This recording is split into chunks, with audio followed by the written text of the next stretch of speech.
সুখের দিনে অনেক বন্ধু পাওয়া যায়, কিন্তু দুঃখে পাওয়া যায় না কাউকে। যে দুঃখের সময়, যে দুঃখে সবসময় পাশে থাকে, সেই আসল বন্ধু। তো আমার লাইফে আমার ওয়াইফ সেই মানুষটা। আরো প্রচুর মানুষ আছে, কিন্তু ওয়াইফ আমাদের জীবনে অনেক কঠিন পরিস্থিতি। আমার মা বাবা আমাকে তিনজনকে একসাথে সামলেছে, তো ওর জন্য তো একটা গান হতেই হবে। কি গান গাইবো? हो तुझे देखा तो ये जाना सनम, प्यार होता है दीवाना सनम, अब यहाँ से कहाँ जाए हम, तेरी बाहों में मर जाए हम, तुझे देखा तो ये प्यार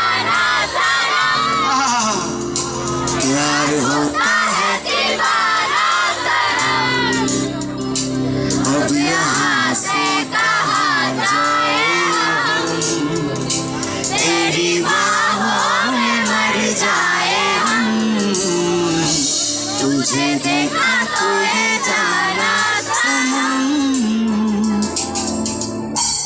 কি যে গান গাই বুঝতে পারছি না। আমার